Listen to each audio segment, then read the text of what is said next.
Ang kapal naman ng mukha mo na magpakita pa rito sa bahay. Wala ka na ba talagang nararamdaman na hiya sa katawan mo? O kahit na konsensya man lang? Ikaw ang dahilan kung bakit namatay ang tatay mo. Hindi ko ba pwedeng makita si Papa kahit sa burol niya lang?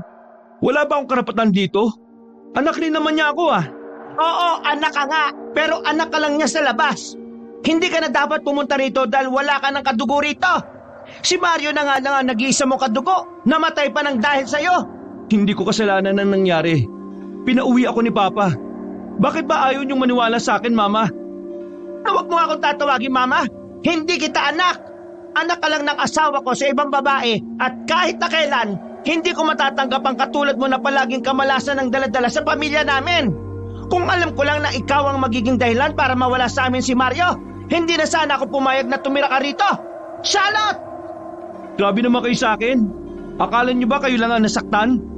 Akala niyo ba kayo lang ang nahihirapan sa pagkawala ni Papa? Oo na, kasalanan ko na. Isisi niyo sa akin ang lahat. Pero sana naman, hayaan niyo ako makita si Papa kahit sa mga huling sandali niya lang dito sa mundo. Ang kapal ng mukha mong gustuhin na makita siya, ikaw nga ang dahilan kung bakit siya nawala.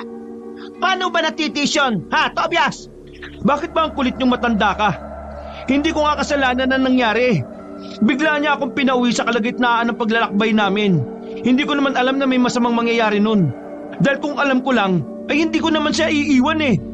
Kung talagang mahal mo ang tatay mo, kahit anong sabihin niya, hindi mo siya iiwan.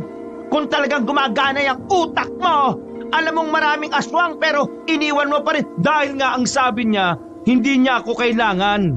Ang sabi niya, may iba siyang makakasama. Kahit na ano pang gawin mong dahilan, ikaw pa rin ang dahilan kung bakit siya namatay.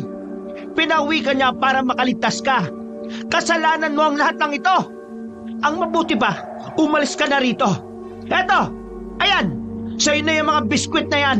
Ibahan mo sa paglalayas mo. Ayan, yan na lahat yan. Isaksak mo sa baga mo. Ang sama-sama talaga ng ugali niyo. Kahit kailan ay... Ano? Sasagot ka ba? Ha? Ayan, ano? Masakit ba? Mamumulay ang pisngi mo kakasampal ko pag hindi ka tumigil, ha? Tama na! Hindi niyo ako pwedeng saktan! Tuluyan nang hindi nakapagpigil si Tobias.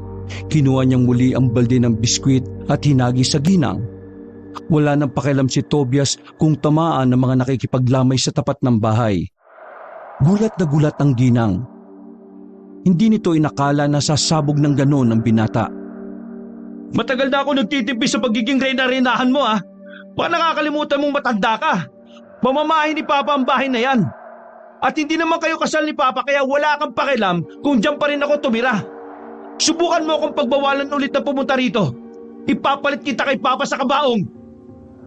Nanlaki ang mga mata ng ginang sa narinig. Dire-diretso naman ang binata papasok ng bakuran at saka lumapit sa kabaong ng ama.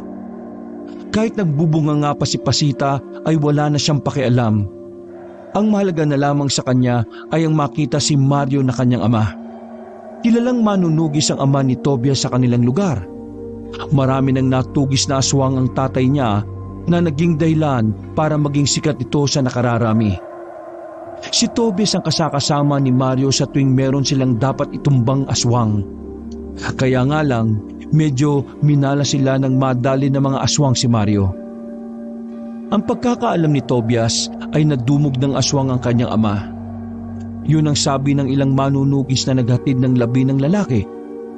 Sa pagkawala ng kanyang ama, sinabi niya sa kanyang sarili na hindi siya papayag na hindi siya makakaganti. Huwag kang mag-alala pa, igaganti kita. Uubusin natin ang mga aswang na yun. Bumuntong hininga na lamang si Tobias. Pinukulan niya ng tingin ang kanyang stepmother na tangkasanang lalapit sa kanya. Tumigil ang ginang sa takot na pagbuhatan na siya ng kamay ni Tobias. Tumigil ka na ha. Igalang natin ang burol ni Papa. Naglakad na palabas ng bakuran ng binata. Nagsarado na lamang ang kanyang kamao nung mga sandaling yun. Nanggigigil siya na may halong pighati. Masyado kasing biglaan ng lahat kahit ang iba rin nilang kapwa manunugis ay nagtaka rin sa nangyari. Habang naglalakad sa hindi malamang direksyon, napadaan si Tobias sa bahay ng kanyang kaibigan na si Elman. Napatigil ang lalaki sa pagpukpok sa upuan nang makita siya sa labas. O tol, nabalita ako nangyari kay Mang Mario. Nakikiramay ako tol ha. Maraming salamat, Tol. Pupunta ako mamaya. Nandun ka ba? Hindi. Iwas muna akong makita ko mukha ng stepmother ko eh. Gusto ko lang igalang yung burol ng tatay ko. Ah, okay sige. Pero pupunta pa rin ako sa burol mamaya. Tol, kapag kailangan mo ng kausap sabihan mo lang ako. Si Papa nga pala, nagmumukmok sa loob.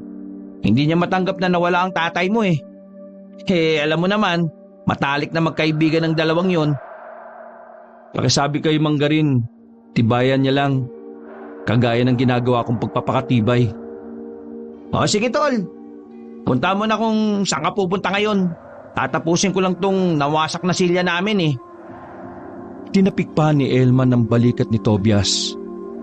Pilit ng ngiti na lang ang naisukli ni Tobias sa kaibigan.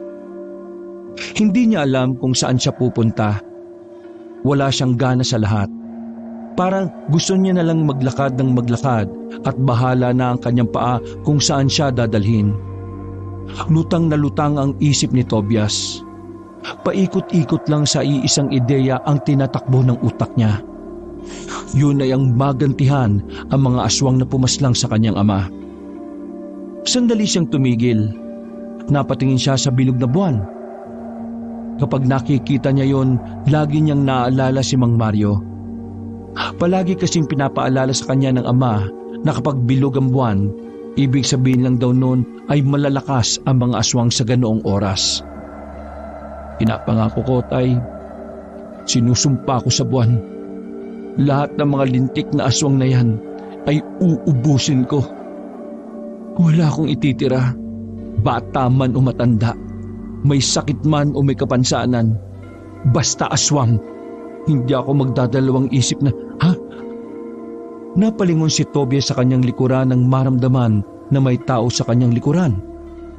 Isang babaeng nakasuot ng uniforme ang nakita niyang nakatayo sa daan. Nagtaka si Tobias, hindi niya alam kung anong problema ng babae. Nang magsasalita na sana siya, bigla na lang tumumba ang babae at nagkalat pa ang mga dala nitong gamit. Buisit, anong nangyari dito? Miss? Miss? Ayos ka lang ba? Miss? Nag-aalangan man ay niligay ni Tobias ang ulo ng dalaga sa kanyang bisig. Pilit niyang ginigising ang dalaga. Pero wala na talaga itong malay. Wala nang choice ang lalaki. Kailangan na niyang buhatin yon at dalhin sa mas maayos na lugar. Nanlaki ang mata ni Elman at ni Manggarin nang doon dalhin ni Tobias ang babae. Nagtataka man, pinapasok pa rin sila ng mag-ama. Hiniga ni Tobias ang babae sa papag. Sa puntong yon, saka pa lamang nakita ni Tobias na may kagandahan pala ang babae. Parang manika ang mukha nito. Sa buong buhay niya, yun ang unang pagkakataon na nakakita siya ng dalagang ganun kaganda. Halos lahat kasi ng babae sa kanilang baryo, hindi na nga magaganda ay ang papangit pa ng ugali. Manggarin, Elman, pasensya na. Nakita ko lang kasi yan sa daan na hinimatay eh. Alangan namang iwan ko siya. Nakakaawa naman. Hindi ko alam ang gagawin ko kaya dito ko dinala. Kainis. Nagdadrama ako kanina tapos biglang nangyari yan Ako rin Nagdadrama ako sa kwarto ko. Nataranta ako sa sigaw nitong si Elman. Akala ko naman kung ano na. Pero, di bale, habang wala pa siyang malay dito muna siya. Hindi kaya paggising niya bigla na lang siya magwala. Baka isipin niya, may ginawa tayong hindi maganda. Di bahala siya. Itutulak natin siyang palabas. Kaya mo? Ang ganda-ganda niya, no? Ano naman? Biro lang. Kung magising na yan, ihatid niyo kung saan man siya nakatira. Alam niyo naman na delikado na rito palagi kapag gabi. Nagkakalat ang mga aswang.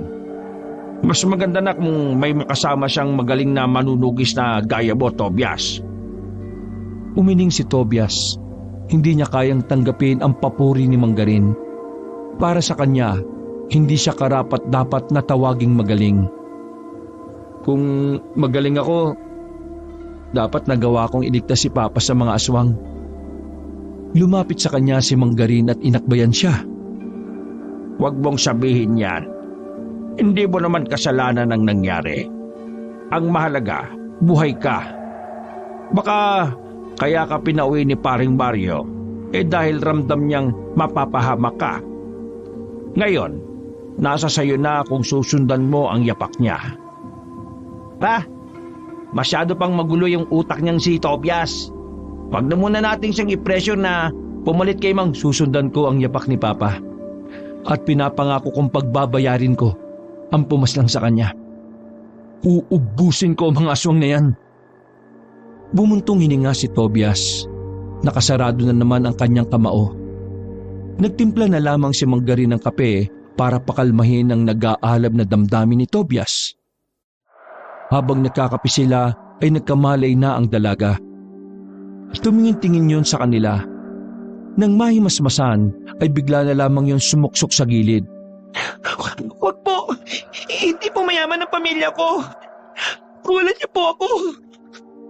Nakaramdam ng pagkairita si Tobias kaya ito na ang sumagot. Hoy, huwag kang magpapansin.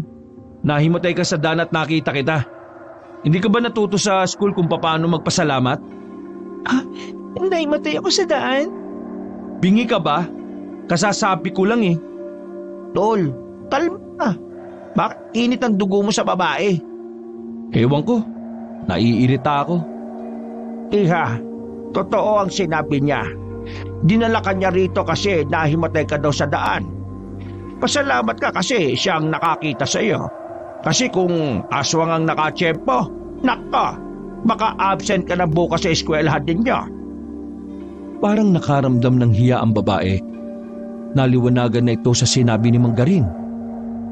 Maraming salamat. Hindi ko kasi matandaan eh. Ang alam ko lang naglalakad ako. Pasensya ka na ha.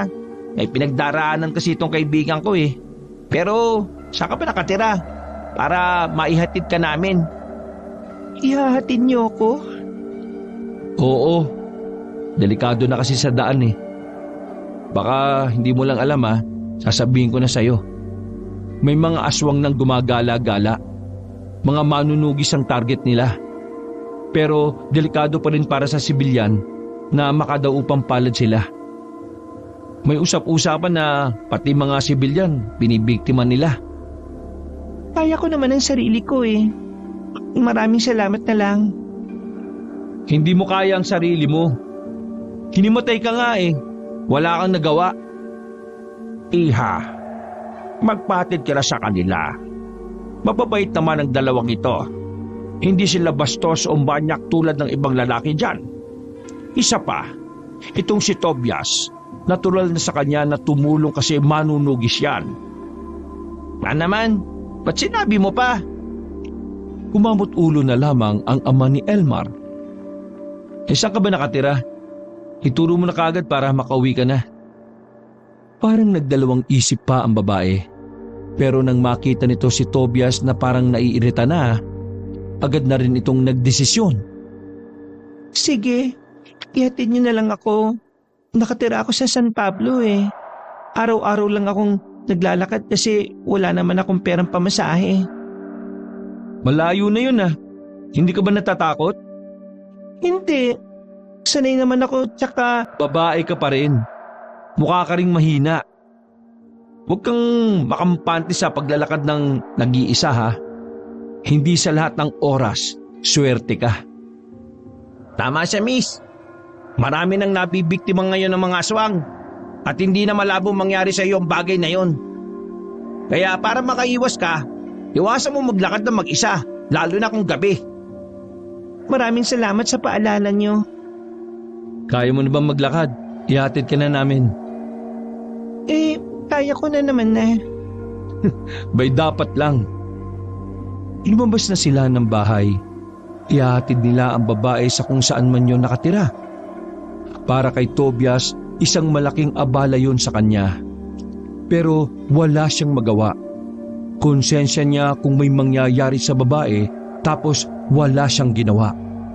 Mahaba-haba na ang nilakad na magkaibigan nang maalala nila na hindi pa pala nila kilala ang babae. Kaya naman hindi na nagdalawang isip pa si Elman na itanong yon. Mukha naman kasing walang balak si Tobias na malaman ang pangalan ng dalaga. Miss, ano nga pala pangalan mo? Tawagin niyo na lang akong Leonora. Leonora? Ang ganda naman ng pangalan mo. Porque kapangalan lang ng dati mong syota, maganda ng pangalan. Utot mo. Natatawa at nahihiya na lang si Elman. Hindi niya inakala na babarahin siya ni Tobias. Samantala, masuring nagmamasid naman si Tobias sa kanilang nadadaanan. Hindi naman sa kinakabahan siya. Sadyang hindi na kasi niya alam ang daan na tinatahak nila. Yun ang unang pagkakataon na nagawi sila sa direksyon na yun. Kaya naman hindi niya maiwasang hindi maging mapuri sa paligid. Hindi naman sobrang liblib ang nadaanan nila. Marami pang halaman sa gilid pero kadalasan sa nadadaanan nila ay palayan. Ganun pa man, hindi naging kampante si Tobias. Palihim siyang nagdala ng punyal. Para kung sakaling may aswang na humarang sa kanila, may pwede siyang ipanlaban. Ganito kalayong nilalakad mo tapos sasabihin mong ayos ka lang? Hindi mo ba talaga alam ang nangyayari sa probinsya natin? Hindi naman kasi ako lumalabas palagi eh. Lalabas lang ako kapag may pasok. Tsaka doon sa amin, walang TV, walang radyo, wala rin kaming kapitbahay. Yung kalugar namin, ilang metro ang pagitan mula sa bahay namin.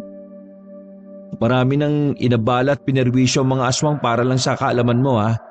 Isa na nga roon ang tatay ko. Bakit? Anong nangyari sa tatay mo? Pinatay siya ng mga aswang. Natamemi ang dalaga sa narinig. Wala naman kasi sa mukha ni Tobias na namatayan ito.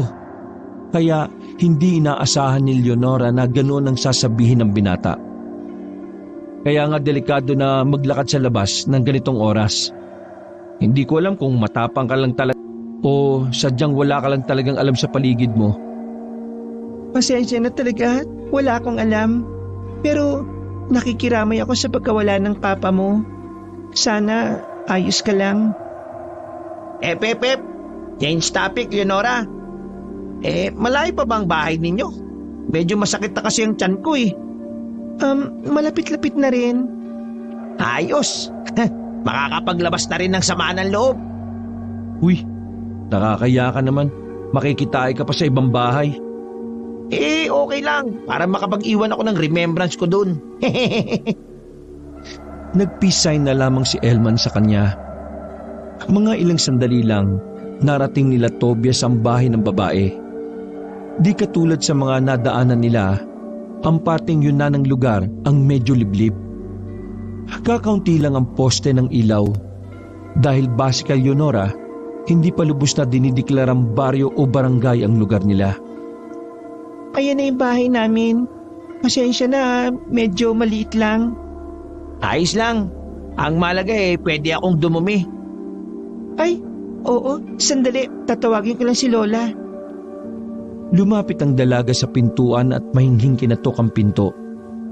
Wala pang ilang sandali ay bumukas na rin ang pinto at bumungad ang matandang babae na puti na ang buhok. Bakit ngayon ka lang nakauwi? May project na naman kayo sa school. Teka, sino ba ang mga lalaking ito? Huwag mong sabihin na isa riyan ang nobyo mo, ha? Lola naman, malisyosa ka ha. Wala akong nobyo sa kanila. Nagmagandang loob lang sila na ihatid ako. Magandang gabi ho. Nakita ko po kasi siya na hinimatay sa daan. Ako lang ang naroon kaya tinulungan ko po siya. Nang magkamalay siya, sabi ko ihahatid namin siya dahil delikado nga ang daan. Naka, maraming salamat sa inyo kung ganon. Ito kasing si Leonora kapag napapagod yan talaga minsan hinihimatay yan. Paano? Wala naman kasing masakyan na papunta hanggang dito sa amin. Kaya wala siyang magagawa kundi araw-araw na maglakad. Pero maraming salamat talaga sa inyo mga iho. Lola, mawalang galang na po. Pero pwede bang makigamit ng banyo? Banyo ka pa? Pwede naman makigamit. Dumiretso ka lang ha. Huwag kang lilingon sa kahit saan. Basta diretso ka lang. May tawag sila sa ganyan focus sa goal. Ngumisi na lamang si Tobias dahil sa pagiging makulit na matanda. Gustong-gusto na niyang umuwi ng mga sandaling yon, pero habang naghihintay siya kay Elman, naging interesado siya bigla sa lugar na yon. Sa hindi kasi malamang dahilan, parang nakaramdam si Tobias ng kakaiba. Palagay niya, dapat siyang mag-usisa sa lugar na yon. Sa dami na kasi ng lugar na napuntahan nila ng kanyang ama, parang yun na lang yata ang lugar na hindi niya alam. Leonora, anong tawag sa lugar ninyo? Ang tawag ng iba dito, baryo ng Baldos. Pamilya Baldos kasi ang unang tumira dito noon. Pero ang tawag naman ng iba rito, libliban, kasi liblib na. Bakit? Marami na kasi ako napuntahan ng lugar sa probinsya natin, pero hindi ako pamilyar dito Kailan lang naman kasi nabuo ang baryong ito. Hindi pa nga kami kinikilalang baryo May napalitaan ka bang merong aswang dito? Sa tanong na yun ay parang nabigla ang babae. Agad itong tumingin sa malayo para hindi makita ni Tobias ang panlalaki ng mata nito. Aswang? Wala naman akong nababalitaan. Di ba nga, lagi lang akong nasa loob ng bahay? Nakakabagot siguro kapag katulad mo, no? Puro aral lang. Natawa na lamang ang babae. Tumayo na si Tobias nang lumabas na si Elman sa banyo. Nagpaalam na rin sila dahil mag-aalanganing oras na rin. Isa pa, kailangan ni Tobias na bumalik sa burol ng ama. Sigurado ba kayong hindi na muna kayo magkakape? Naku, maraming salamat na lang po. Mas marami pong kape sa burol namin. Sige ho, aalis na ho kami. Maraming salamat ulit Mag-iingat kayo.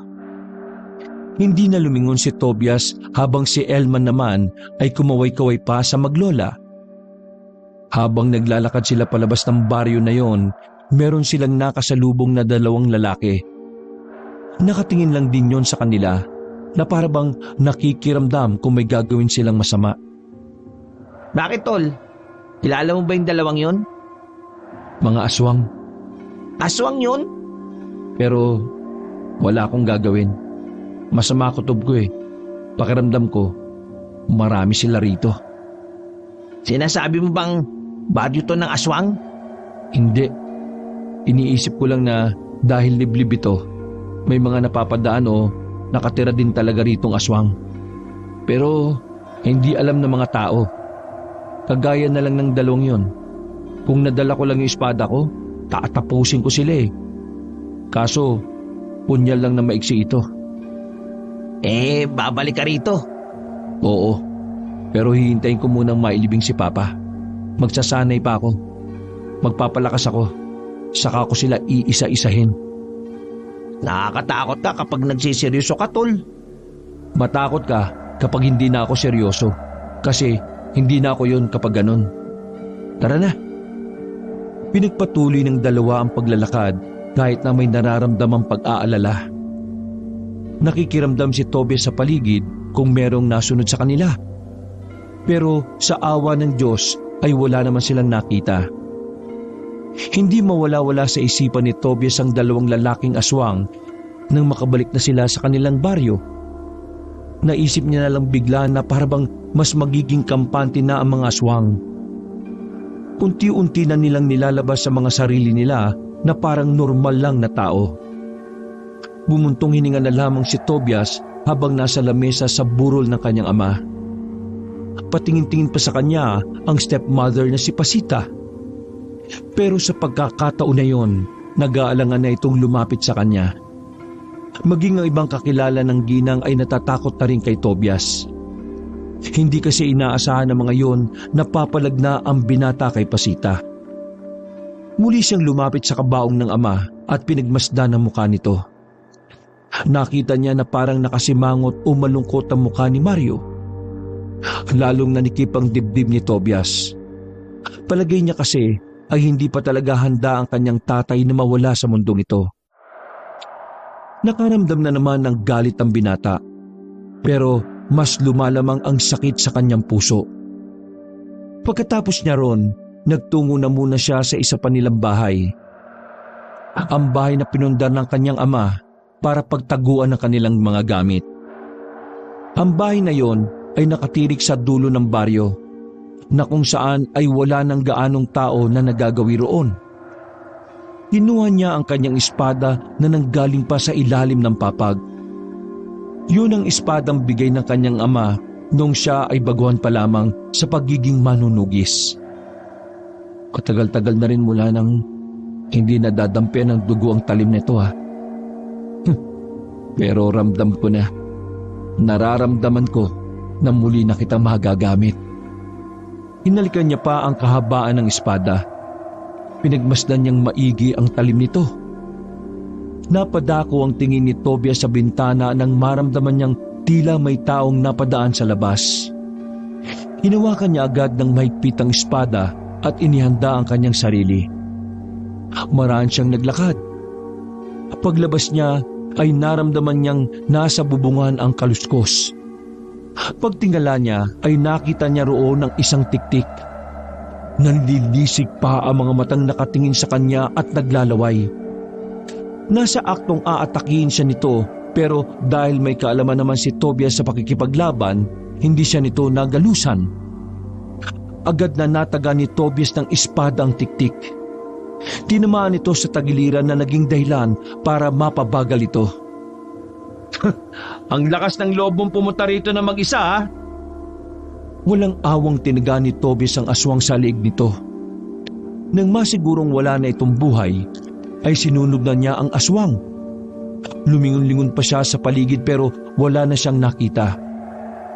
Nung mga sandaling yon, ramdam na ni Tobias ang pagmamadali ng mga aswang na malaga sa mga manunugis. Isang hindi magandang senyales para sa kanya. Makalipas ang ilang araw, nailibing na rin ang labi ng ama ni Tobias na si Mario. Nilunod din ng binata ang sarili sa pag-iensayo para maging karapat-dapat na kapalit ng kanyang ama. Kahit na papaano, ramdam naman ni Tobias na may pag-unlad sa kanyang sarili. Mas sumusay siya kumpara noong nakakasama niya pa ang kanyang ama. Pero kasabay ng kanyang pag-unlad ay ang pag-usbong ng mga pagpatay sa kanilang lugar. Ilang beses napapabalita na may ilang albularyo at manunugis na ang natatagpo ang patay. Bagay na nagpapatunay na hayok ang mga aswang na ubusin silang lahat. Huwag kang mag-alala. Hindi ko naman aangkinin ang lupa ng naiwan ng tatay mo. Isaksak mo sa baga mo kung gusto mo. Wala ka naman kasing karapatan talaga kasi hindi ka naman tunay na asawa. Itong bahay lang ang pwedeng mapunta sa'yo. Wala naman na akong pakialam sa bahay na ito kasi mabubulok na rin. Hindi ba pwedeng hati tayo sa lupa? Napangisi si Tobias. Noon pa man alam na niyang naghahangad din ang ginang sa mga maiiwan ni Mario. Hindi. Bakit? Sino ka ba? Ibibigay ko ang lupa sa tao makakapagpalago ng sakahan ni Papa. Kanino mo naman ibibigay Sa mga kamag-anak mong hilaw? Wala ka na ron. Basta hindi sa'yo. Nanggagalaiti ang ginang sa sinabing yon ni Tobias. Pero wala namang yung magawa. Sa batas, si Tobias lang talaga ang may karapatan sa lahat ng ari-arian na naiwan ng yumaong ama. Nagtungo si Tobias sa tirahan ni Manggarin at anak nitong si Elman. Sakto naman na nagpapahangin lang sa bakuran ang mag-ama noong mga sandaling yun. Pumasok si Tobias at saka nakangiting inabot ang papel kay Manggarin. Ano ito? Mga papeles siya ng lupain ni Papa. Bakit mo sa akin ibinibigay? Ikaw lang po kasi ang nakikita kung pwede magpatakbo ng sakana na iwan niya Sayang ang mga pananim doon. Sagana pa naman. Wala rin kasi akong alam sa ganyan Ikaw lang yung kasakasama ni Papa sa sakahan. Kaya naisip ko na baka kaya mo kong tulungan sa bagay na ito. Sa iyo ko po ipagkakatiwala ito. Huwag po kayo mag-alala. Maghahati po tayo sa mga kikitain. Napatayo si Manggarin sa kanyang kinauupuan. Hindi ito makapaniwala. Sigurado ka ba, Tobias? Wala namang problema sa akin kung may kikitain ako. Ang akin lang mahalaga ito sa papa mo. Hindi ba mali na ipaubaya mo ito sa hindi mo naman kadugo? Parang kadugo ko na rin naman kayong dalawa ni Elman. Matalik na kaibigan ho kayo ni Papa. Matalik na kaibigan ko rin naman si Elman. Kayo ang laging nandyan sa amin kapag may problema kami. Kaya wag na ho kayo magtaka na mas may tiwala pa ako sa inyo kaysa sa mga kamag-anak ko. Ay nako, Diyos ko, itong taong to, huwag ka mag-alala, iho. Gagawin ko ang lahat para maging maganda ang takbo ng sakahan natin. Maraming salamat to, Manggarin. Naging maganda naman ang pagpapatakbo ni Manggarin sa sakahan sa mga unang linggo. Masaya si Tobias dahil sa wakas, mas mapagtutuunan niya ng pansin ang pagtugis niya sa mga aswang. Hindi na siya humingi ng alalay sa mga kapwa nila manunugis. Mula nang mamatay ang kanyang ama, nawala na siya ng tiwala sa mga kapwa nila. Hindi man lang niya kasi nakitaan ng parehong interes ang mga ibang manunugis. Parang natakot pa nga mga yon na kalabanin ang ibang aswang. Pero wala nang pakialam si Tobias kung may sumama man sa kanya o wala. Ang mahalaga na lang sa kanya ay mapatay ang mga aswang. Naglalakad si Tobias patungo sa libliban noong mga sandaling yon. Babalik siya sa lugar kung saan nakatira ang dalagang si Leonora. Dala-dala niya ang kanyang gamit. Talagang mukha siyang manunugi sa mga sandaling yon. Habang naglalakad papasok sa libliban, nakasalubong niya ang matandang si Esang. Madilim na ang daan pero katakataka na nasa labas pa ang matanda. Nagkatinginan sila at napatigil. Iho, di ba isa ka sa nagatid sa apo ko? Tama ako, hindi ba? Opo, tama po. Anong ginagawa mo rito? Pupuntahan mo ba si Leonora? Natutulog na. Iba po ang pakay ko. Iho, sabihin mo nga sa akin, ano ka ba talaga? Tumingin ng seryoso ang lalaki. Hindi na niya itatago pa ang tunay niyang katauhan. Isa po akong manunugis ng aswang. Anak ng dating pinakamagaling na manunugis na pinatay rin ng mga aswang. Marios, Bakit po? wala naman. Sige po, tutuloy na po ako.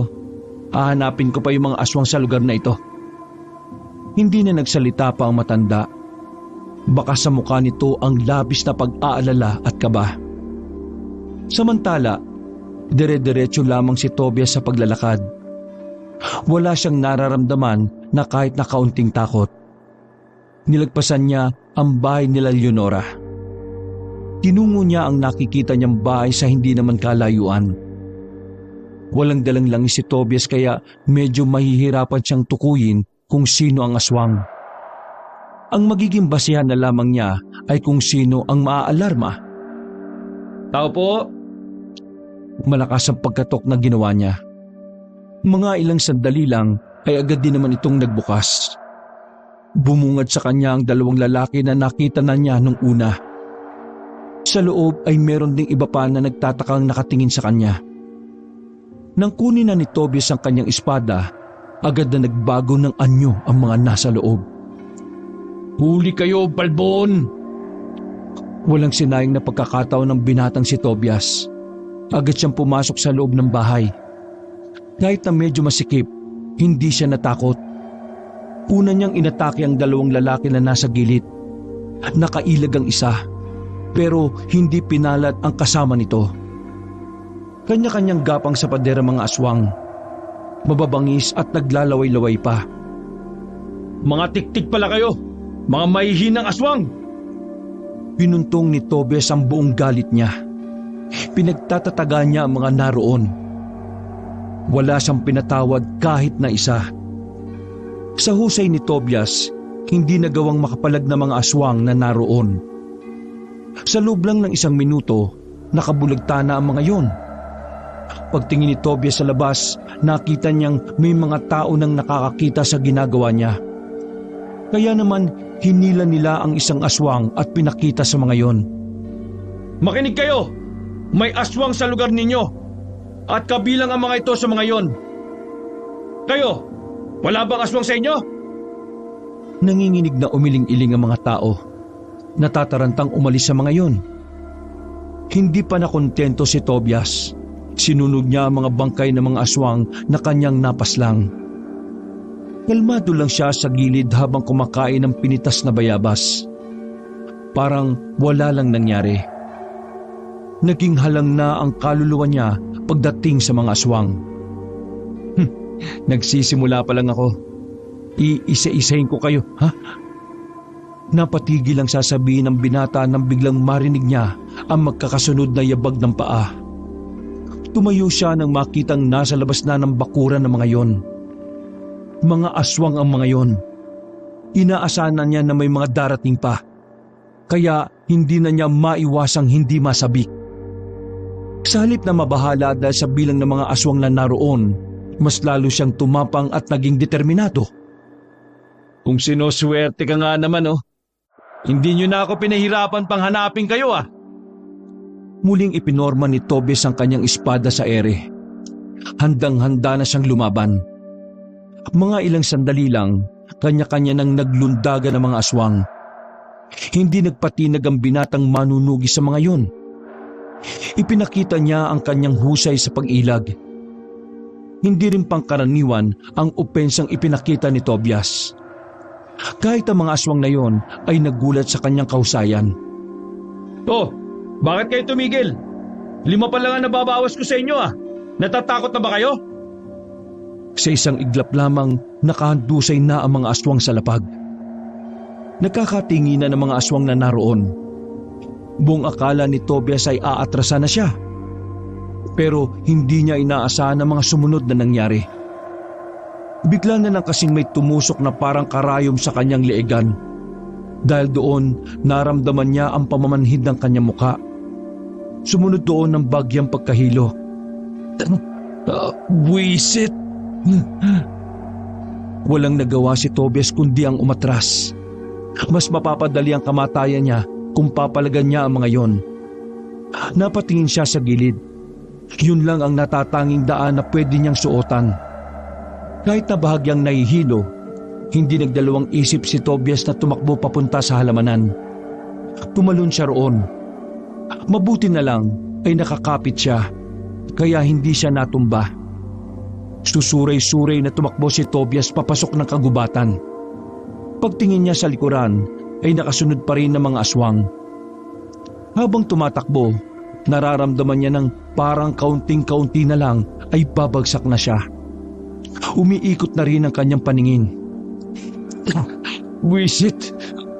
Malas! Nang malapit na niyang maipikit ang kanyang mga mata, ay naramdaman na lamang niya na may malambot na kamay na humawak sa kanya. Hinila siya nito paalis bago pa man siya tuluyang mahabol ng mga aswang.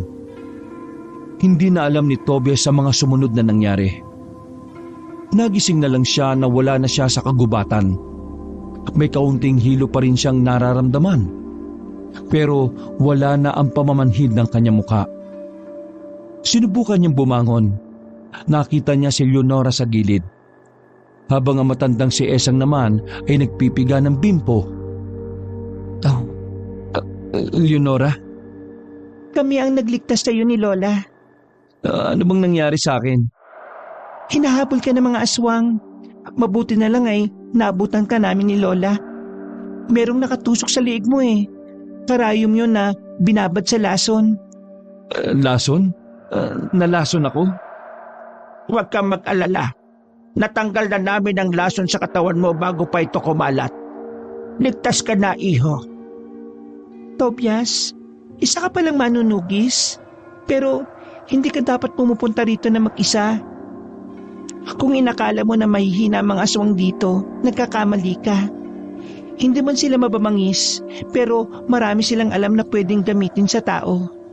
Matatalino ang iba sa kanila. Yan ang dahilan kung bakit muntikan ka nang mamatay sa lason. Alam mo na may mga aswang dito pero wala kang sinabi sa amin bago pa kami pumunta rito. Hindi na nakasagot pa si Leonora nang marinig nilang may mga kumakatok sa pintuan.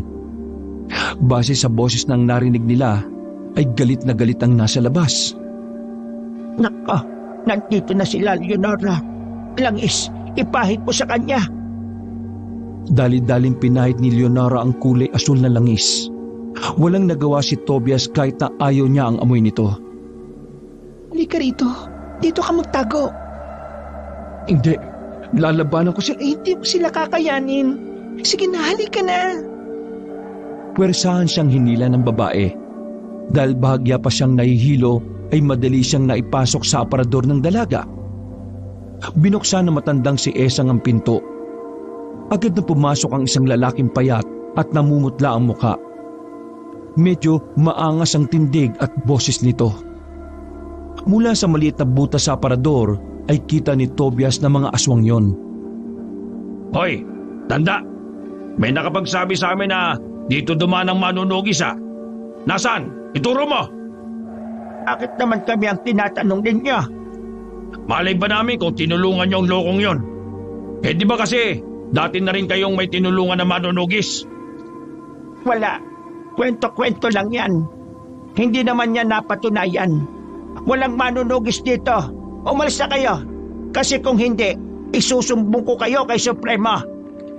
Kapag napatunayan ko na tinatago niyo ang manunugis dito, hindi kami magdadalawang isip na idamay kayo. Wala akong pakialam kahit na isa ka sa pinakamatandang aswang ng henerasyon. Inamoy-amoy pa ng lalaking si Topper ang bahay. Pero dahil sa langis na pinahid ni Leonora kay Tobias ay hindi nila naamoy ang manunugi sa aparador. Inis na umalis sa mga aswang na yon. Nang masiguro ng maglola na wala na ang mga yon ay saka na nila pinalabas si Tobias.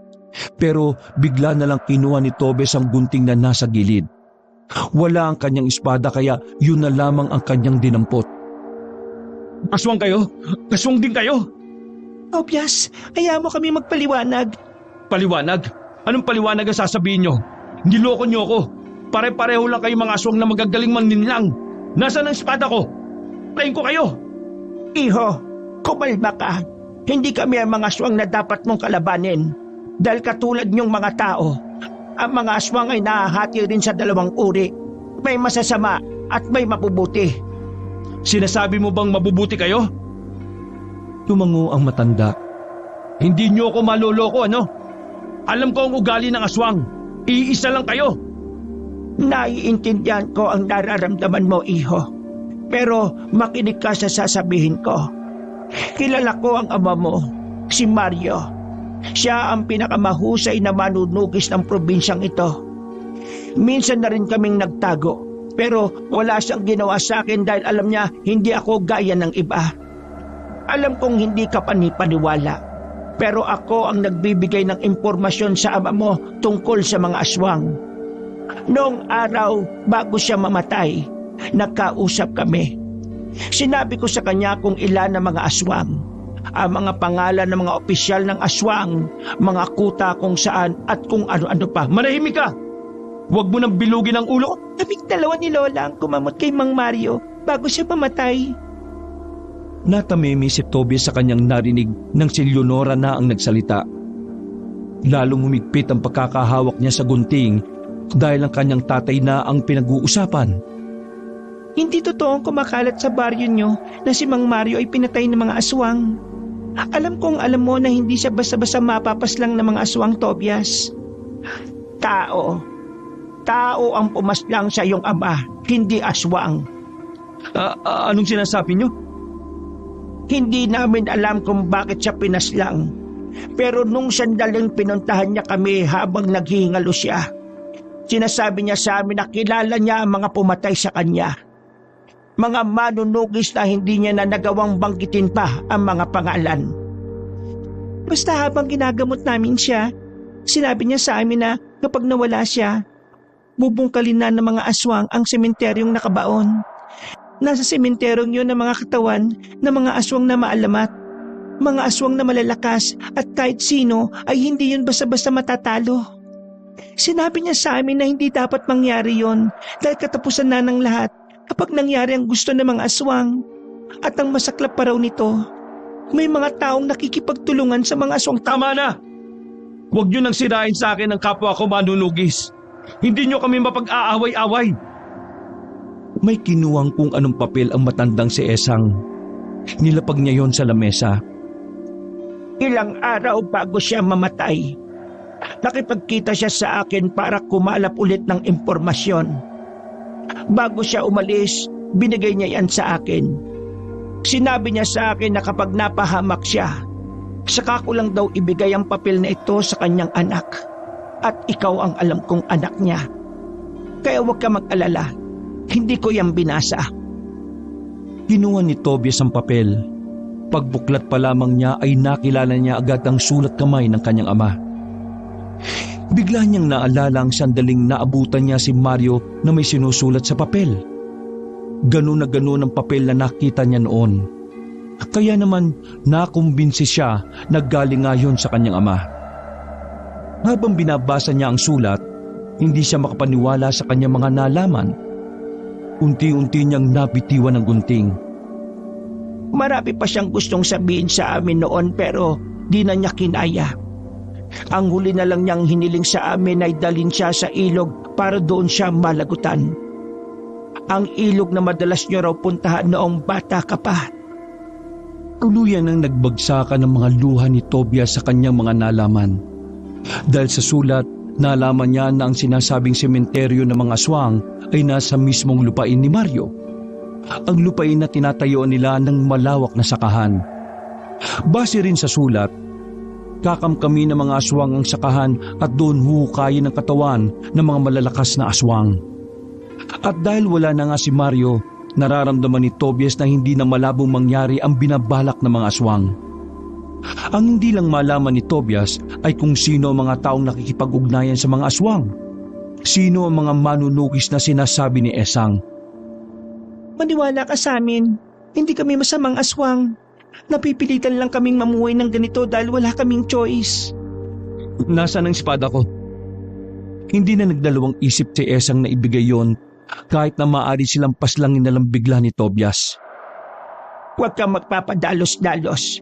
Hindi lang aswang ang kalaban mo rito. Kailangan mong malaman muna kung sino ang mga traidor sa samahan ng mga manunugis. Iho, ikaw lang ang makakapigil sa binabalak ng mga kapwa naming aswang. Kaya sana, pag-isipan mong magbuti ang mga hakbang na gagawin mo. Wala pa rin po akong tiwala sa inyo. Pero maraming salamat sa mga sinabi niyo sa akin. Sige po, kailangan ko nang umalis. Tobias, sasamahan kita. Hindi na. Kaya kong lumaban mag-isa. Mapapakinabangan mo ko. Marami akong pwedeng sabihin sa iyo na kahinaan ng mga aswang. Isa pa, kailangan mo ng alalay, lalo pat dalawa ang kalaban mo rito. Tama si Leonora, iho. Kailangan mo ng makakasama. Marunong din naman makipaglaban ng apo ko. Marunong ding manggamot.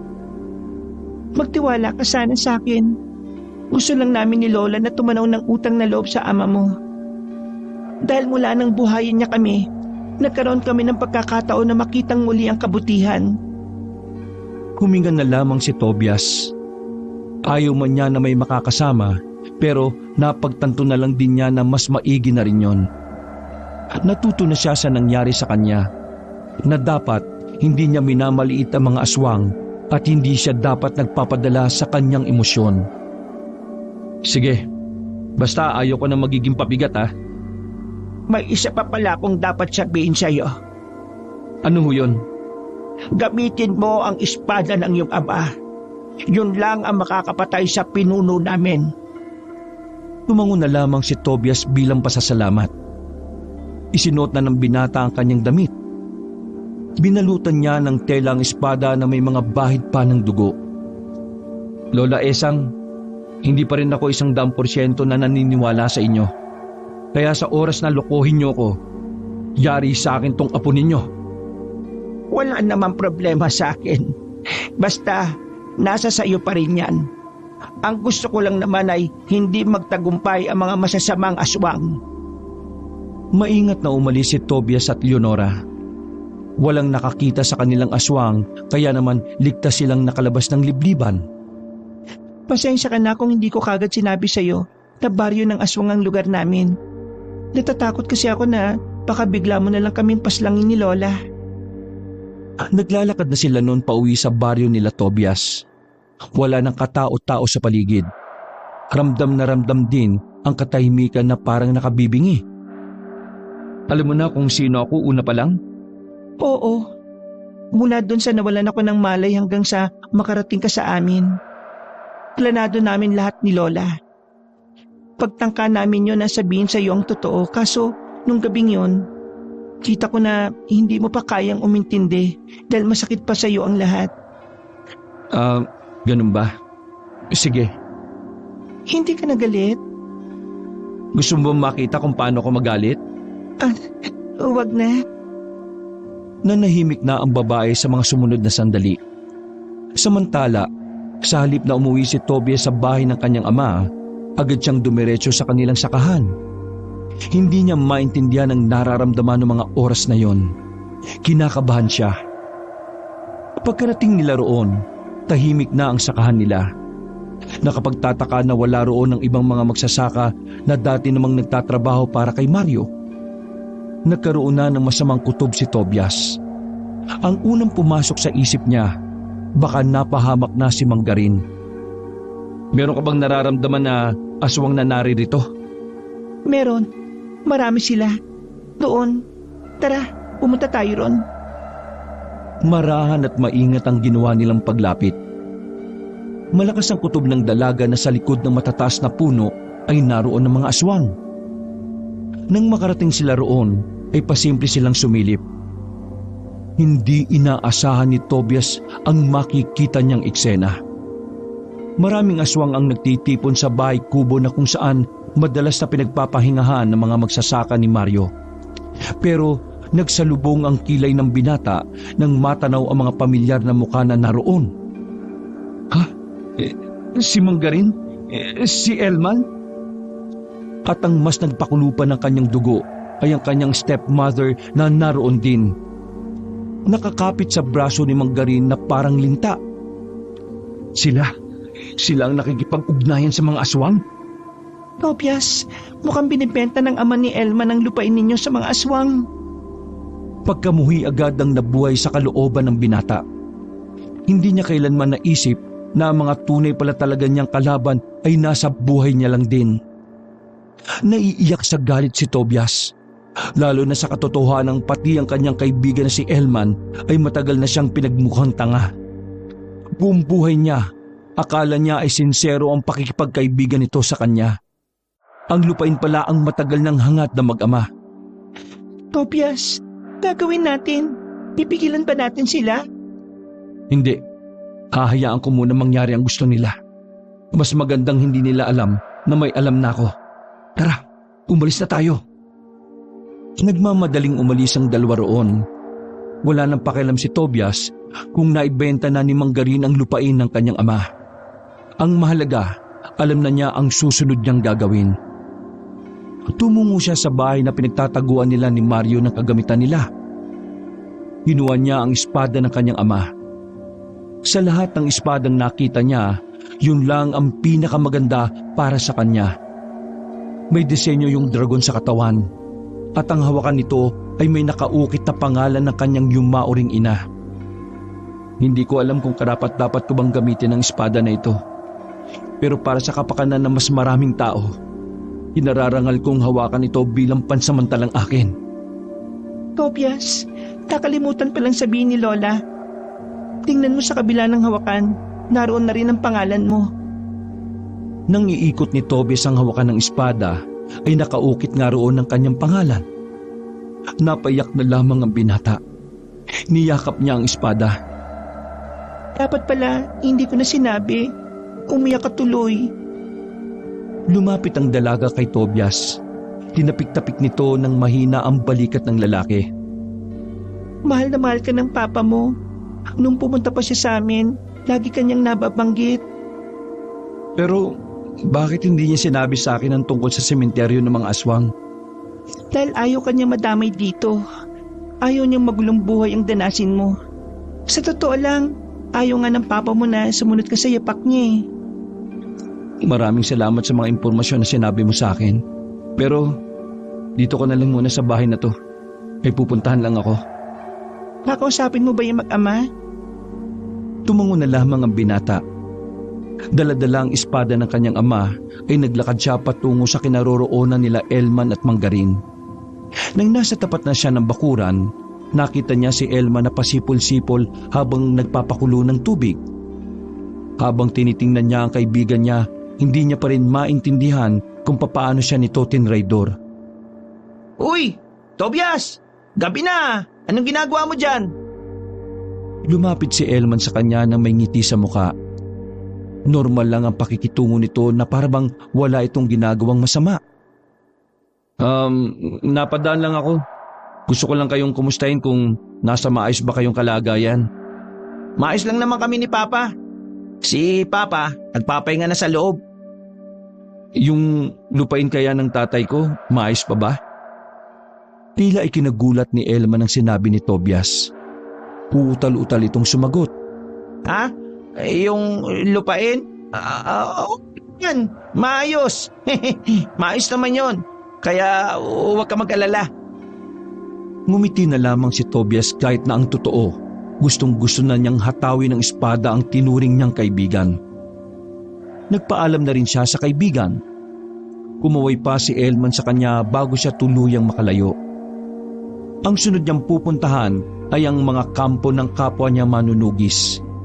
Iisa-isay niya mga iyon para malaman kung isa sa mga iyon ang pumaslang sa kanyang ama. Pagdating niya, naabutan niyang nagiinuman ang ilang manunugis. Kasama na roon ang lider ng mga manunugis na si Hernando. Tobias, napadalaw ka. Long time no see ah. Hindi sana long time no see kung dumalaw lang kayo sa burol ng tatay ko eh. Yun ba? Pasensya ka na ah. Nakatanggap kasi kami ng tip na maraming aswang sa norte kaya ayun, mas inuna namin yon. Seryoso ka ba? Isang malakas at mahusay na manunugis ang namatay, pero inuna niyo pa ang mga aswang? Yun naman ang dapat eh. Maraming inosente ang mapapahamak kapag... Biglang hinugot ni Tobias ang espada ng kanyang ama. Nanlaki ang mata ni Hernando nang mapansin na espada yun ni Mario. Tobias, anong ibig sabihin nito? Nagulat ang lahat nang makita nilang nakatutok na sa liig ng pinunong manunugis ang espada. Pagugot ka pa lang na espada, dapat alam mo na ang sagot sa tanong mo. Pero hanggang sa itutok ko sa iyo to, nagtatanga-tangahan ka pa rin? Ibaba mo yan, Tobias. Hindi yan magandang biro. Maging ang ibang manunugis doon ay nakikiusap na kay Tobias. Pero wala siyang pinapakinggan. Simpleng sagot lang naman ang gusto kong marinig sa inyo eh. Siguraduhin mo lang na magugustuhan ko ah. Sino sa mga kasamahan natin ang pumaslang sa tatay ko? Ano ka ba? Di ba pinaslang siya ng mga aswang? Bakit mga kasamahan natin ang pinagbibin? Sumagot ka na maayos! Nagtukunan ng kaunti ang leeg ni Hernando nang ibaon pa ni Tobias ang espada. Sino sa mga nandito ang pumatay kay Papa? Sumagot ka na maayos! Kung hindi, tutuluyan na kita! Sa takot na mas bumaon pa ang talim sa lalamunan, napilitan na lamang na umamin ang matanda. Oo na. Amin na ako. Kasama ako sa pumaslang kay Mario. Pero hindi ko naman talaga gusto yun eh. Nasilaw lang ako sa pera. Agad na nag-init ang ulo ni Tobias. Humigpit ang hawak niya sa espada. Pero hinintay muna niya kung sino-sino ang mga nakasama ni Hernando. Ang mga kasama mo? Sino-sino? Si Umeng, si Jando, at si Duroy. Sila! Apat kami! Nagkukuluan ng iba nilang kasamahan sa kanilang mga nahalaman. Habang ang tatlong nabanggit naman ni Hernando ay hindi na makatingin ng diretsyo. Bakit niyo pinaslang si Papa? Dahil sa pera. Nasilaw lang kami sa pera. Sinong nag-utos sa inyo? Si paring Garin, siya ang nag-utos sa amin. Pinapatay niya si Mario sa amin. Alam mo ba kung bakit gustong mamatay ni Mang Garin si Papa? Ha? Hindi. Ang sabi niya, naiinis siya. Gusto niyang mawala si Papa para makuha ang lupain. Ibebenta niya sa mga aswang dahil ang lupain na yon ay libingan ng mga malalakas na aswang. Dahil sa ginawa niyo, ay malalagay sa alanganin ng buong probinsya. Kapag nabuhay nila ang mga aswang doon ng sabay-sabay, katapusan na natin. Hindi mo ba naisip yon? Hindi. Kailangan ko rin kasi ng pera eh. At saka, masyadong bida-bida ang tatay mo. Nalalagay kami sa alanganin ng dahil lang sa... Nakulat ang lahat sa ginawa ni Tobias. Nakita na lang nila na sumirit na ang dugo ni Hernando sa leeg. Sa ginawa ni Tobias, natakot ang 3 pang kasama ni Hernando. Pero hindi yung pinatawad ni Tobias. Dinaplisan niya sa hitang 3 dahil may naisip siyang gawin dito. Kayong 3, hindi ko kayo tutuluyan. Pero huwag kayong umasa na mabubuhay kayo. Kayong lahat dito, kung gusto niyong maligtas sa mga kamag-anakan niyo, ay sumama kayo sa hangarin ko. Pipigilan nating mabuhay ang mga aswang na nakalibing sa lupain namin. Nakuha ni Tobias ang tiwala ng iba pang manunugis. Ginapos nilang 3 traidor na manunugis. Habang si Hernando naman ay tinakpan na nila ng dahon ng saging. Walang umalma sa pagkamatay ng kanilang pinuno dahil nakasaad sa kanilang batas na kung sino man ang magtatraidor ay bitay o kamatayan ng kapalit. Kinabukasan, isang nakakagulat na balita ang pumutok sa kanilang baryo. Patay na ang pinuno ng mga manunugis. Pinaalam ng samahan na si Hernando ang pumatay kay Mario. Sa nangyaring yun, naging aligaga ang mag-amang Elman at Garin. Samantala, nabuo na ang plano ni Tobias. Alam na niya ang gagawin pagsapit ng gabi. Kinahapunan, pinuntahan ni Tobias si Elman. Gusto malaman ni Tobias kung ano ang nararamdaman ng mag-ama. At kagaya ng kanyang inaasahan, wala sa wisyo ang dalawa. Hindi makausap ng maayos. Bagay na ikinatuwa ni Tobias dahil nagmumukhang tanga si Elman at Mang Garin sa kanyang harapan. Mang Garin, palagay ko nakakuha ko ng hustisya. Ang saya-saya ko. Hindi ko akalain na ang totoong pumaslang sa tatay ko nasa paligid ko lang pala. Ay, ganun ba? Mabuti naman at nalaman na rin natin kung sino ang may sala. Ay nako, pambihira talaga yung si Hernando. Mabuti nga sa kanya yan. Baka sa kilos ni Mang Garin ang pagiging aligaga, pero nanatili lang si Tobias na kunwari ay walang alam. May dala po akong pagkain. Tara, kumain tayo. Kailangan po nating i-celebrate ang tagumpay na ito. Walang nagawa ang mag-ama nang pumasok na si Tobias ng kanilang bahay. Inilatag ni Tobias ang lechong manok na binili niya pa sa kabilang baryo. Siya na rin ang nagsandok ng kanin para sa dalawa. Tol, maraming salamat ha. Hindi na kami mag-uulam mamayang gabi. Walang anuman. Hindi naman na kayo ibang tao sa akin eh. Sige na, kumain na tayo. Nakangiti si Tobias sa dalawa. Wala pang ilang minuto nang kainin ni Elman at Mang Garin ang manok ay nakaramdam na rin ng pagkahilo ang dalawa. Hindi kayo ibang tao sa akin. Kaya naman gusto kong iparana sa inyo ang kakaibang sakit. Napangisi na lamang si Tobias. Walang kamalay-malay si Elman at Mang Garin sa kanilang sasapitin. Matapos ipakuha ni Tobias ang mag-ama ay pinuntahan naman niya ang ginang na si Pasita. Pinatulog niya rin yon at dinala. Pagsapit ng gabi, nagtungo na rin si Tobias at Leonora sa sakahan na pagmamay-ari ni Mang Mario. Nagtayo sila ng pansamantalang kubo sa gitna mismo ng lupain. Sa loob ng kubo ay naroon ang ibang miyembro ng manunugis. Habang sa labas naman ng kubo ay naroon si Aling Pasita, Mang Garin at Elman. Kapwa sila nakagapo sa nakabaon na kawayan. Tobias, kailangan ba natin gawin yan sa kanila? Walang kapatawaran ang ginawa nila sa tatay ko. Huwag ka mag-alala. Hindi naman tayo ang papas lang sa kanila eh. Ha? Hindi mo sabihin. Maya-maya, darating na ang mga aswang. para simulan ng pagbubungkas sa mga nakabaon sa sementeryo. Yang tatlong yan ang magiging hapunan nila. Naglakad palapit si Tobias sa kinaroroonan ng tatlo. Wala siyang nararamdaman na awa sa mga yon kahit na ano pa ang sabihin nila. Tol, kawalan mo na ako rito. Napilitan lang naman ako sumama kay Papa eh. Hindi ko talaga gusto pangyari yun. Nakita kita kagabi.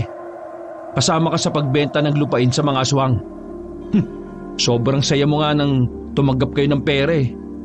Ngayon, sabihin mo sa akin na hindi mo ginusto. Kasi, tama na Elman. Hindi siya makikinig sa'yo. Tobias, hindi ako nagsisisi sa ginawa ko sa tatay mo. Kahit napatayin mo ako rito, wala kang maririnig mula sa akin na sorry. Inggit na inggit ako sa tatay mo eh. Binata pa lang kami, nasa kanya na lahat ng pabor ng mga tao. Siya ang sikat, siya ang matalino at magaling. Inagaw niya sa akin ang mama mo. Lahat na lang ng dapat sa akin ay napunta sa kanya. Tama lang ang ginawa ko. Masyado na siyang pumapapil sa baryo. Siya na kinikilala ng bayani. Habang ako walang nakakakilala sa akin. Kahit na anong gawin kong pagpapakahusay sa panggagamot, wala pa rin. At lahat ng yon ay dahil sa ama mo hindi niya kasalanan kung mababang uri ka. Tapos siya hindi. Nilamon ka ng inggit mo. Ikaw ang may kasalanan kung bakit ka naging ganyan. Kaya wala kang karapatan na inagaw niya ang lahat sa'yo. Wala akong pakialam kung humingi ka ng tawad o hindi eh. Dahil mas magiging masaya pa ako kung matitikman mo ang impyerno kasama ng mga mahal mo sa buhay. Kani naman kasi, sabi ko na kasi sa iyo kagabi, pagkuha natin ng pera umalis na tayo ng baryo. Ayan tuloy ang nangyari sa atin. Isa ka pa, Pasita. Wala kang kwentang tao. Minahal ka ng tatay ko ng totoo. Pero anong ginawa mo? Niloko mo siya at kasama ka pa sa nagplano sa pagpaslang sa kanya. Napakawala mong puso! Hindi makapagsalita ang ginang. Hiyang-hiya ito at tila nawala ang angas sa muka. Maya-maya pa ay sumenyas na rin si Tobias sa isa nilang kasamahan. Nagbuhos ng isang balding dugo ng baboy sa harapan ng tatlo. Yun ay para mas madaling maamoy ng mga aswang at makalapit kina Manggarin. Tol! Ano to, Tol? Para saan to, Tol? Tultulin mo mukha mo. Hintayin nyo na lang yung mga bisita ninyo. Sabay na pumasok si Tobias at Leonora. Sa loob ng kubo sila naghintay sa pagdating ng mga aswang. Makalipas lang ang halos isang oras, naririnig na nila ang malalakas na angil mula sa kagubatan. Dahil doon, paulit-ulit na nagmamakaawa si Elman kay Tobias. Pero hindi lumabas si Tobias hanggat wala pa ang mga aswang. Maganda kayong lahat. Papunta na sila. Tumango ang ibang manunugis. Maging si Leonora ay inihanda na rin ang sarili. Hindi nagtagal, narinig na lamang nilang nagsisigaw ang tatlo sa labas. Kasabay nito ay ang mga ingay na nagmumula sa mga aswang. Hindi nakatiis si Tobias. Lumabas na rin siya ng kubo. Nadatnan niyang sinisimulan ng lapain ng tatlo. Mabuti na lang ay natigil agad ang mga yon nang makita si Tobias. Hindi malaman ni Tobias kung bakit niya yun ginawa. Kung tutuusin, dapat ay wala na siyang pakialam na mamatay sina Elman. Pero nakakaramdam siya ng inis dahil kahit nakamuhi-muhi ang kasalanan nila, hindi kaya ni Tobias na pantayan ang kasamaan ng mga yon. Para bang may nagsasabi sa kanyang puso na mali na ipakain niya sa mga aswang sila Manggarin. Ganon din ang tatlong manunugis na traidor, na siya namang nasa kabilang banda ng kubo at nakatali rin. Agad na naglayuan ang mga aswang. Walang namatay sa mga nakagapos, sa halip prinotektahan pa nila ang mga yon. Tol, maraming salamat. Pero bakit mo kami niligtas? Hindi ko kayo niligtas. Batas ng tao ang bahala na sa inyo. Mga kasama, pakawalan niyo sila. Bahala na sila kung paano nila ililigtas sa mga sarili nila. Natamimi si Manggarin sa narinig niya. Samantala, nagsimula na rin ang sagupaan. Bawat isa kina Tobias ay ipinaglaban ng lupain na yon. Hindi yun maaaring mapunta sa mga aswang. Dahil kapag nagkataon, magtatagumpay ang mga aswang na ibalik ang mga mababangis na kalahi nila. Habang nagkakagulo, nakita ni Tobias ang sinasabing pinuno ng mga aswang. Yun lamang ang nag-iisang may pakpak sa mga yon. Tumakbo si Tobias patungo sa kinaroroonan ng pinunong aswang.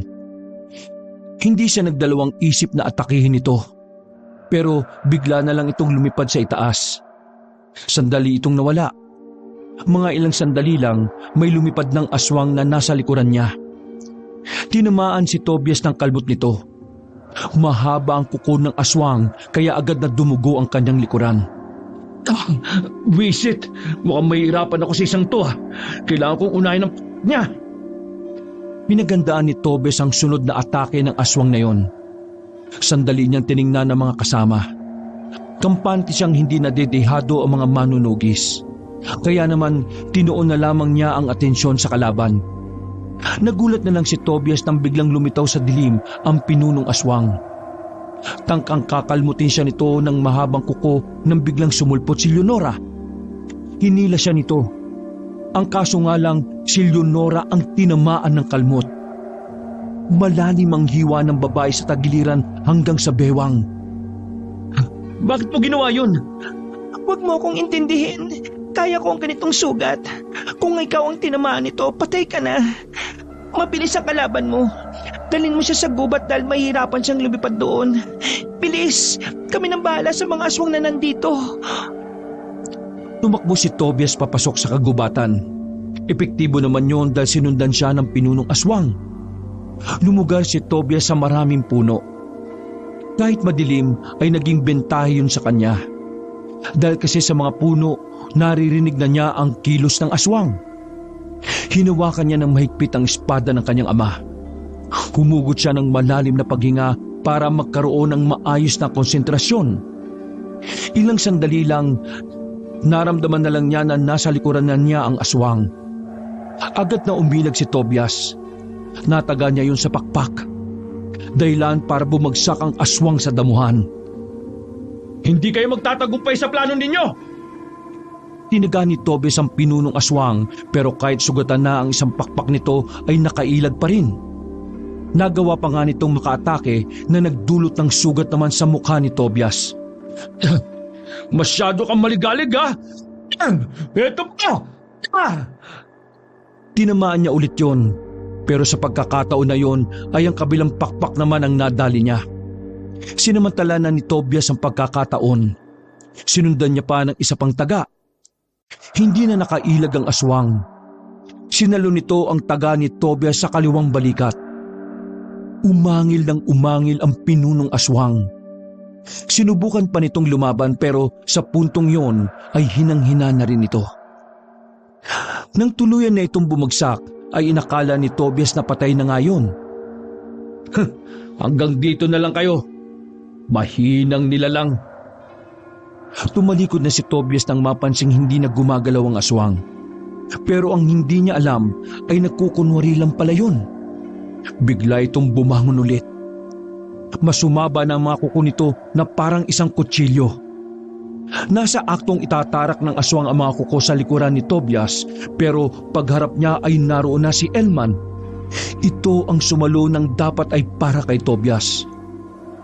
Agad na sinalo ni Tobias ang pabagsak na si Elman at pinukol naman ng espada ang pinunong aswang. Tinamaan yun sa ulo na naging dahilan ng tuluyan nitong pagkamatay. Elman! Mas mahalaga sa akin ang buhay mo kaysa sa buhay ko, Tol. Hindi ako humihingi ng kapatawaran. Hindi ko yun deserve. Pero gusto kong malaman mo na may parte ng buhay ko na totoong tinuring kitang kapatid. Elman! Uy! Tata! Ang ginawa yun! Tuluyan ng bumitaw ang binata sa kamay ni Tobias. Kahit anong gawin pag-alog ni Tobias sa kaibigan, ay hindi na rin yon tumutugon pa sa kanya. Sa puntong yon, para pang nabura na ang lahat ng galit ni Tobias kay Elman. Pansamantala niyang nakalimutan ang kasalanan nito. Ang tanging tumatakbo lang sa isipan niya ay sana magkaroon ng pagkakataong makabawi si Elman sa kanya. Pero kahit ilang sana pa ang sabihin niya, batid niyang hindi na yon mangyayari pa. Hagulgol ang ginawa niya. Bitbit niya ang katawan ng kaibigan at naglakad pabalik sa sakahan. Pagdating niya roon, natalo na ng mga manunugis ang aswang. Agad namang lumapit si Manggarin para kunin ang wala ng buhay na anak. Yan ang epekto ng kasakaman mo, Manggarin. Humagulgol ng iyak ang matandang lalaki. Napailing na lang din si Tobias.